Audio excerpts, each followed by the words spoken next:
Olá pessoal, tudo bem?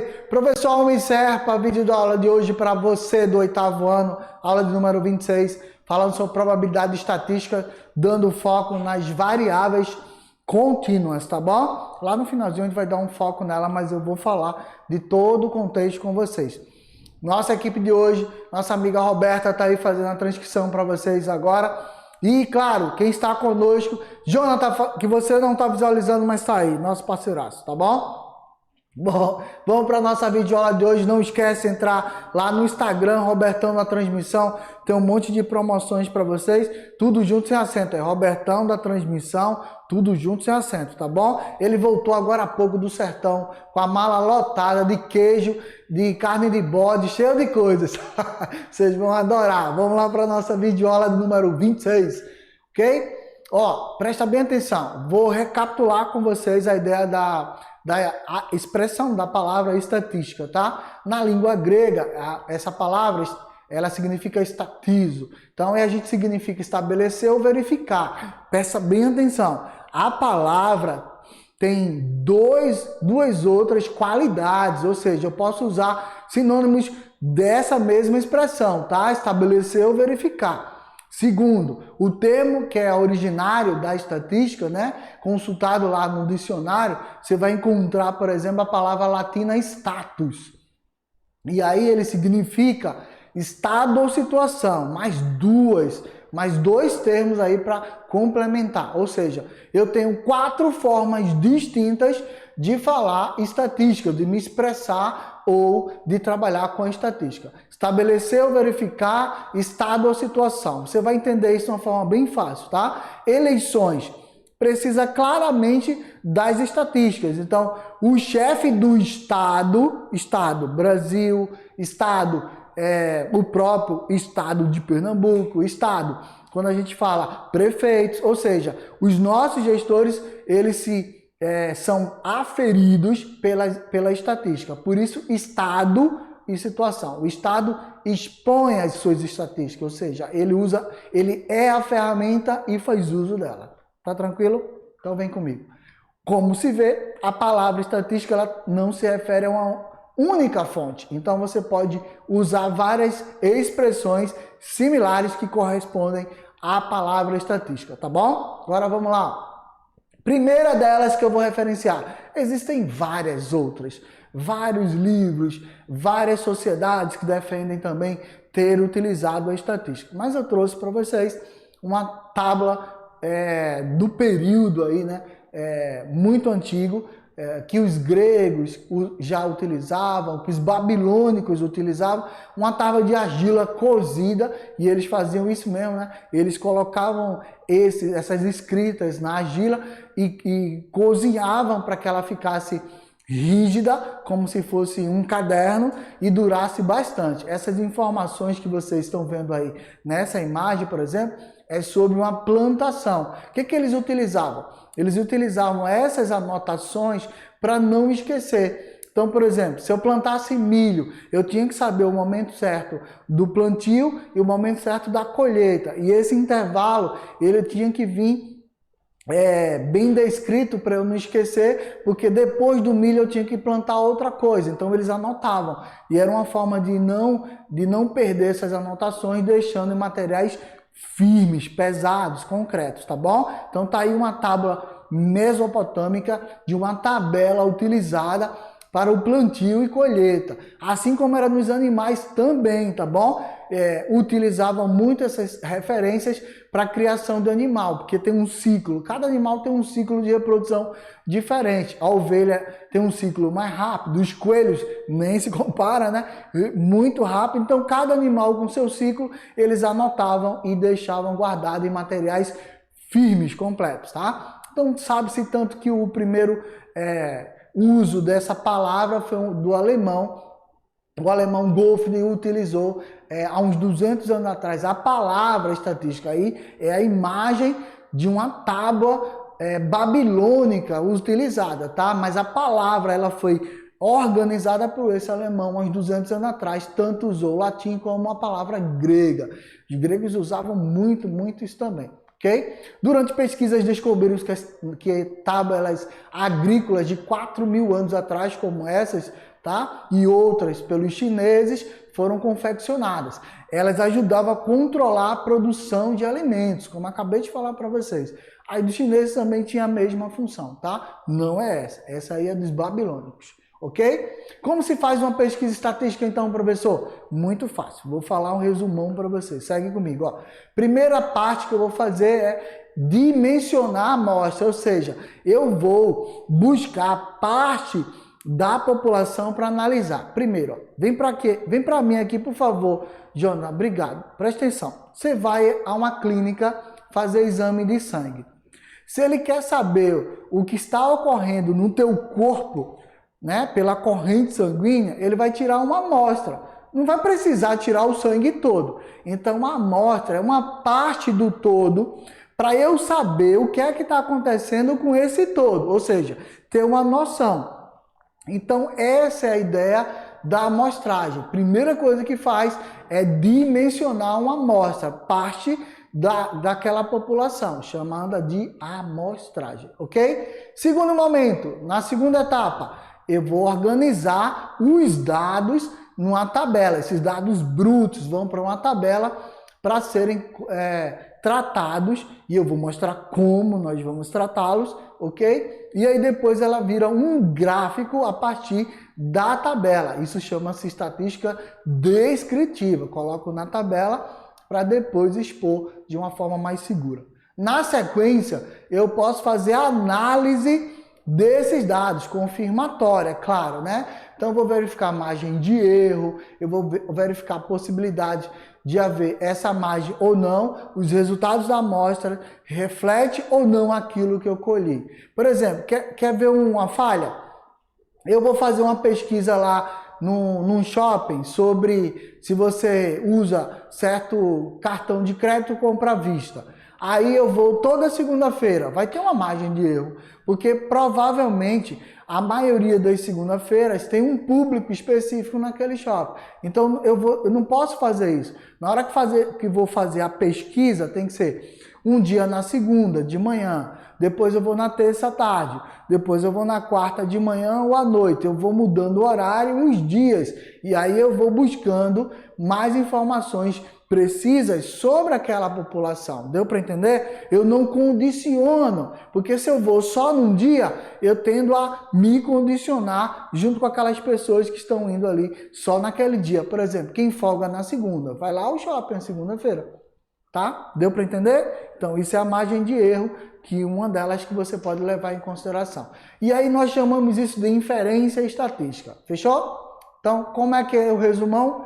Estatística está dividida em população, amostra, estatística descritiva e estatística inferencial. E dentro da inferência eu vou usar medida de centralidade. Quais são as medidas de centralidade? Amplitude, média, mediana, moda, um monte de coisa que a gente pode trabalhar. Quais são as medidas de dispersão? Aí eu vou usar essas referências, né? Eu vou usar desvio médio, variância, desvio padrão como referência também, ok? São essas medidas mais específicas que agora você já sabe. Bom, agora, como e para que a estatística vai trabalhar? Para que ela se preocupa? Qual a ação dela? Primeiro, coleta e organização e sistematização da apresentação dos dados, como a gente viu. Segundo, medição da variação dos dados levantados. Terceiro, estimativa dos parâmetros da população e a determinação da precisão da estimativa, tá? Quarto, aplicação dos testes de hipótese em relação aos parâmetros. E, por fim, análise da relação das duas ou mais variáveis. E aí eu vou mostrar só o primeiro caso para vocês, porque é o que nos interessa. A amostragem. Como é que ela é subdividida?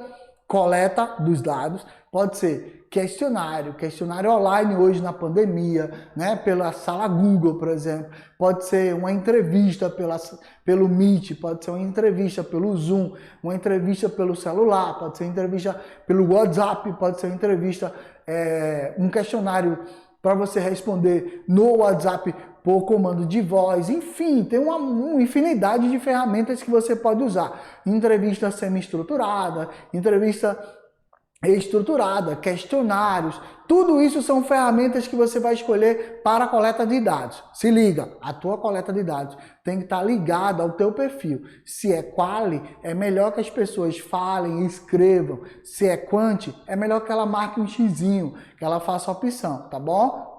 Deu para entender? A gente vai falar de quali e quanti daqui a pouco, tá? Segundo, a inferência estatística e análise dos dados. Fechou? Aí, terceiro, a estatística descritiva, organização na tabela, da tabela vira um gráfico. Se ligou? Então vem comigo que eu vou te mostrar. A amostragem ela é a análise de uma parte do evento da população, né? No intuito de saber como a população se comporta ou aproximadamente se comporta, sem necessariamente avaliar todos, até porque não dá tempo e é caro demais. Então agora eu vou te mostrar a subdivisão da amostragem. Preste atenção comigo. Ó. Primeiro, a amostragem casual simples. Ela é um sorteio aleatório. Isso acontece muito, sabe? Muito, mas muito mesmo na relação da área da saúde, na área que a gente vai trabalhar com dados que não são repetidos, tá bom? A amostragem por casual e simples, eu uso um sorteio. E esse sorteio vai ser aleatório. Quem for sorteado se deu bem, né? Vai ser investigado. Quem não, escapou. Bom, simples assim. A amostragem sistemática, quando o próprio nome já está dizendo, ó, sistema, ela tem uma ordem, crescente ou decrescente. Vou te mostrar cada uma delas. Se preocupa não, relaxa, vai dar tudo certo. Segue a sequência. E aí tem a amostragem proporcional, chamada estratificada. Ela vem de um extrato. Eu tiro... Quando a gente vai no banco, a gente não pede um extrato, é um pedacinho do papel da tua conta. Pronto, é estratificada. Ela é uma subpopulação, ou seja, é um extrato daquela visão ali. Naquele pedacinho eu vou ter uma noção do todo. É estratificada, então eu vou ter que ter um intervalo, ok? Vou te explicar dela nesse outro mapa mental, como que funciona, tá? Na variável qualitativa, né? Lembra que eu ia falar dela? Então, na qualitativa, eu vou buscar nominal ou ordinal, ou tanto faz. Por exemplo, a chamada que o professor faz na sala de aula. A chamada é por ordem alfabética, do A até o Z. Então, ela é nominal e ordinal. Deu para entender? Tá claro? Mas um outro exemplo. Na nominal, na qualitativa, é cor dos olhos, digital. Por quê? Porque cada um tem o seu, não há uma medida igual. Então, cor dos olhos, a íris é única, digital é única, então ela é qualitativa, tá bom? O grau de escolaridade, aí eu posso colocar na ordinal também, além da chamada de A até Z dos meus alunos, esse é um exemplo. Okay? Eu também posso falar do grau de escolaridade. Você tem o ensino fundamental completo, ensino médio completo, ensino superior completo. Então, isso é a relação de graduações. Então, ela é ordinal. Pode ser na sequência decrescente ou crescente, tanto faz, tá? E aí você coloca lá. Já na quantitativa, eu tenho que me espelhar numa escala numérica. Eu tenho um intervalo aí também a ser utilizado, tá bom? Ela pode ser contínua. Aí contínua você pode colocar a idade. E aí nossa idade é contínua. A gente nasce, né, 0 ano, tá lá no ventre, nasceu, primeiro ano fora do útero da mamãe, segundo ano, terceiro, vai crescendo, e aí vai chegar até um certo limite da idade, depois vai embora, que aqui é só uma passagem. Tranquilo, ela é contínua, fechou? Massa é contínua. Mas professor, eu estou há 10 anos com a mesma massa, mas você não nasceu com ela, foi contínuo, deu para entender? Então esse é um processo. E aí ela também pode ser quantitativa discreta. Na quantitativa discreta, a gente vai usar, ela pode ser contadas por números inteiros, tá? Na discreta. Então, eu vou utilizar intervalos de números inteiros, não tem pedaços. Intervalos de números inteiros. Vou te mostrar os exemplos, tá? Variável são características que estão sendo analisadas da população, como a gente já viu, tá bom? Assim como ela é apresentada, e ela pode assumir valores numéricos ou não numéricos, ok? A partir da organização de tipos de gráficos, iremos utilizar dependente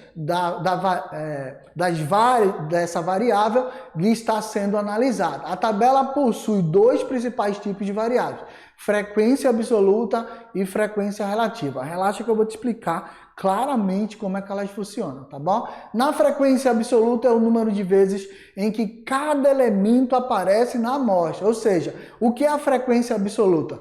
É aquela chamada que você responde no teu dia de aula. Você respondeu a chamada no dia de aula, é a frequência absoluta, tá? Agora, se o professor quiser saber quantas vezes você foi à aula dele no mês, aí ele vai fazer uma frequência relativa. A absoluta é o dia que você estava lá respondendo a chamada. Tranquilo? Então vem comigo, ó. Para organizar os dados obtidos por meio dessa pesquisa, nós vamos construir essas referências e aí a frequência relativa é a porcentagem, né, da frequência de cada elemento ou intervalo da amostra. Deixa eu te explicar direitinho. Ó. Eu fiz uns gráficos para você entender. Esporte preferido dos alunos do 8º ano A. Aí fizemos um questionário e perguntamos a ele qual é o esporte preferido, o seu esporte preferido. As variáveis, futebol, vôlei, basquete, tá? E aí a frequência absoluta, ou seja, só os alunos que responderam futebol, 9. Só os alunos que responderam vôlei, 12. Só os alunos que responderam basquete, 9. Não houve aluno que respondeu, eu jogo os 3, eu jogo 2. Não, essa é absoluta, ok? Frequência relativa, presta atenção. Quando eu pego futebol, 9, e divido pelo total, 9 no numerador, 30 no denominador, eu vou ter a frequência relativa, ou seja, a porcentagem de quantos dos que foram entrevistados, eles optam por futebol. Vem comigo, ó. Essa tabela possui variáveis qualitativas nominais. É qualidade, é escolha. Cada um tem o seu desejo, sua vontade. Ficou claro? Qualidade. Qualidade é minha escolha. Eu não determino por conta de uma outra pessoa. Eu escolhi futebol porque eu gosto de futebol. Tá bom? Gostos pessoais. Ok? Vamos lá. Qualitativa nominal, vamos calcular comigo? 9 alunos do total de 30 optaram por futebol. Então, essa é a frequência relativa, 9 sobre 30. Ao dividir 9 por 30, frequência absoluta pelo total da frequência absoluta, eu vou ter uma taxa, não esquece, 0,3. Toda vez que divide numerador por denominador, taxa. Ok? E aí, para descobrir a porcentagem, eu multiplico essa taxa por 100, por isso, por 100, ok? Virou 30%, tá lá na tabelinha. Tá claro? Isso é uma análise dos dados, é interessante, ok? Agora vem comigo que a gente vai para o grau de escolaridade, outro tipo de variável. Agora a gente está numa variável de ordinal, percebe? Tá? Que ela tem uma ordem de grandeza aí. Nós vamos ver o grau de escolaridade. Na pergunta foi: qual o seu grau de escolaridade aos funcionários? Ensino fundamental, 42 responderam. Ensino médio, 30. Ensino superior, 48. Total de 120 pessoas investigadas nessa empresa. E aí nós vamos olhar que essa tabela possui variáveis qualitativa ordinal. Por quê? Nível de graduação. Por isso o nome grau de escolaridade, tá bom? Como que funcionou? Olha comigo, ó. Ensino fundamental, tomei como exemplo, tá? 42 alunos do total de 120 responderam: eu tenho ensino fundamental completo. Então, 42 de 120 na tabela, 42 dividido por 120 vai dar da frequência absoluta como numerador e total de frequência absoluta como denominador, 0,35 é a taxa. Não esquece que toda divisão dessa razão da taxa. Multiplique por 100, 35% está lá a resposta. Fechou comigo? Viu como se repete? É muito fácil. Vamos analisar outra tabela agora? Vem comigo, ó. E não esquece, ó. Ensino fundamental, médio e superior, ou seja, foi uma ordem, e aí foi uma ordem crescente, tá bom? Agora, número de filhos de um funcionário, ok? Número de filhos de funcionários, e aí é um tipo de tabela quantitativa discreta. Lembra do que a gente falou que são números inteiros? Eu não tenho meio filho, eu tenho um filho, 2, 3, 4, ok? Eu não tenho um filho, é 0. Isso é um número real, números inteiros. E aí esse tipo de tabela é discreta, não esquece, por favor. Então, a frequência absoluta foi para quem não tem filho 15, a frequência absoluta para quem tem apenas um filho foi 25 e a frequência absoluta para quem tem 2 filhos 10, ok? Vamos analisar comigo? Escolhi dessa tabela, dessa variável qualitativa nessa tabela discreta, número de filhos, quem tem, por exemplo, quem respondeu 25, ou seja, tem um filho apenas, tá bom? Um filho apenas, 25 pessoas responderam de 50, que é o número inteiro, não esquece. Toda vez que falar discreta, números inteiros. Então, 25 de 50 é a metade, não é isso? Frequência absoluta dividida pelo total de frequência, eu vou ter a taxa. A taxa multiplicada por 100, 50% está lá a resposta. Então, metade dos funcionários tem apenas um filho, ok? Tá claro aí? Ou metade desses que foram investigados tem apenas um filho. Vamos fechar já, chegando pertinho, a altura dos alunos de uma academia, por exemplo. Uma tabela agora que possui variáveis contínuas. É claro, a altura é uma variável contínua. Então eu vou encontrar diversas pessoas com diferenças de altura muito, mas muito pessoal. Então, o que a gente faz? A gente cria um intervalo, justamente o nosso tema da aula de hoje, intervalos de classe. Então, quem tem entre 1,65 m a 1,69 m está no intervalo de classe. Quem tem 1,70 m a 1,75 m está em outro intervalo. Quem tem 1,76 m a 1,81 m está em outro intervalo. Aí eu agrupo pessoas nesse intervalo. Senão eu vou ter uma ou duas apenas. Veja a diferença. Quem tem 1,65 m até 1,69 m foram 90 pessoas nessa academia. Quem tem 1,70 m até 1,75 m foram 50 pessoas. E quem tem 1,76 m a 1,81 m foram 60 pessoas.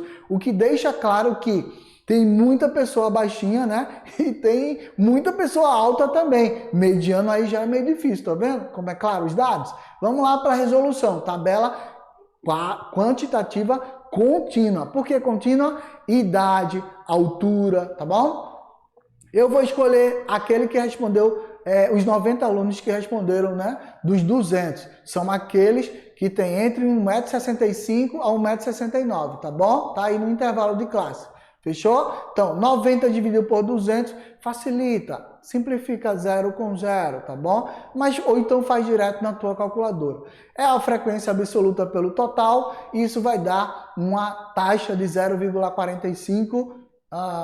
E aí eu vou multiplicar essa taxa por 100, 45% está lá marcado. Deu para entender? Tá tranquilo? Então vem comigo. Ó, não esquece desse desafio. Você vai construir um gráfico das alturas dos seus colegas de classe com variáveis quantitativo contínua, conforme nosso slide anterior, conforme esse aqui, ó, no intervalo, tá bom? Você vai fazer isso, faz um questionário aí, qual é a tua altura, e aí você vai colocando aí por intervalo entre 1,65 a 1,70, você escolhe o intervalo e coloca e manda pra gente no Instagram, Robertão da Transmissão, tudo junto, sem acento, para a gente poder falar aqui na próxima videoaula. Fechou? Combinado? Tá tranquilo? Até a próxima videoaula. Tchau, tchau.